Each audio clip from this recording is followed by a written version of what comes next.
You know that feeling when you're looking at a Python tutorial and you feel like you're just copying and pasting code? Well, today, we're going to change all that. We are going to crack open a set of Python challenges, but we're not just looking for answers. We're forging the tools you need to solve real problems. So, let's get into it. All right, first up, a little challenge to get the brain working. Picture this, a list of 100 perfect squares. How would you build that in just a single elegant line of Python? Think about it for a second. Keep that question in your head, because we're going to come right back to it. So our whole mission today is to build out your programmer's toolkit. We're using a Python tutorial as our guide, but the goal isn't just to complete the tutorial. It's to craft these fundamental, essential tools that you can use to tackle pretty much any coding challenge that comes your way.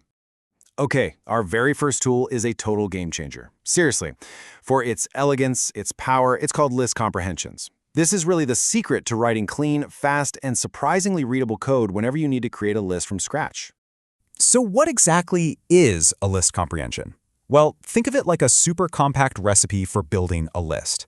The formula is basically what you want to do for each item in your original collection. That's it. It's that simple. And boom, here it is. The answer to our opening question, just scaled down to 10 so it's a bit easier to see. I squared for I in range 1 to 11.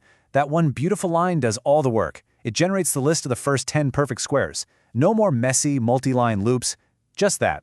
And this right here is how you should start to hear the code in your head. It translates almost perfectly into plain English, which makes the logic incredibly clear. And that's the real magic. List comprehensions aren't just shorter, they're often way more intuitive. And this tool is unbelievably versatile. I mean, look at this. You can whip up a simple sequence in no time. You can create these cool repeating patterns using the modulo operator. Or you can even just fill a list with a bunch of random numbers. This one technique is like a Swiss Army knife for creating lists. All right, let's add another tool to our kit. Sometimes you need to loop through something, but you don't actually know when you're supposed to stop. And this is where choosing the right kind of loop becomes absolutely critical. So here's the scenario the tutorial gives us. We're generating random numbers, and we're adding them to a list. Simple enough.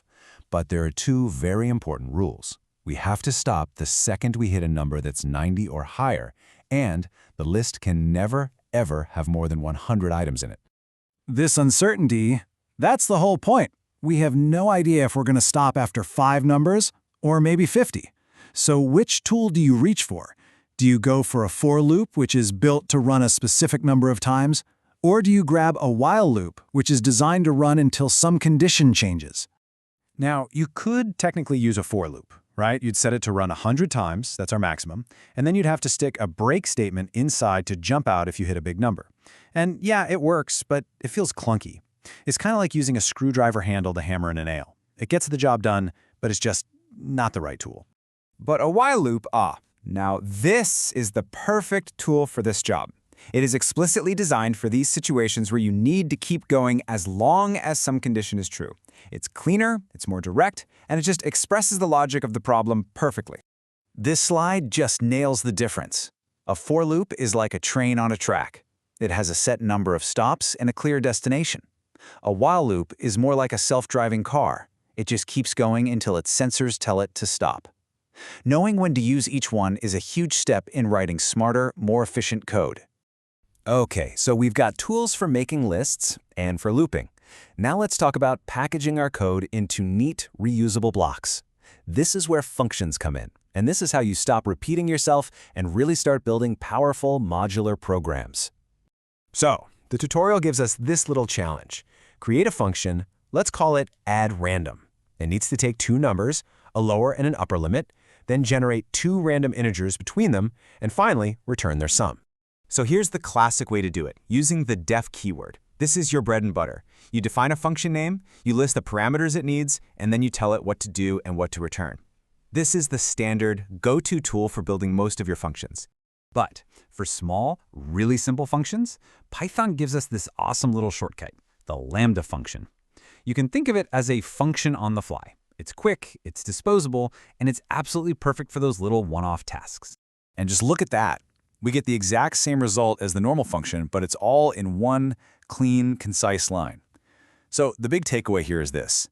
For those simple, one-line operations, a lambda function can be a much more elegant and compact tool to have ready in your kit. All right, for our final section, we are tackling the most complex problem from the tutorial. This is where we bring it all together. We're going to combine our tools with some pure conditional logic to handle every single possible outcome of a classic math challenge. The challenge is this. We're given the a, b, and c from a quadratic equation. Our job is to write a piece of code that can figure out exactly what kind of answer or roots that equation will have. Are they real numbers? Are they complex? Are they rational? Our code has to be smart enough to figure it all out. Now, the key to this whole puzzle is a value called the discriminant, or delta. Before we even think about writing code, this table right here lays out all the logic for us. It's our blueprint. Depending on what the value of delta is, we can know exactly what the nature of the roots will be. And here's how we translate that blueprint into code. First things first, we calculate delta. Then we use a big if-else-else block to check its value. Now, inside that first if delta greater than 0 block, we have another nested if. That's our clever way of checking if delta is a perfect square.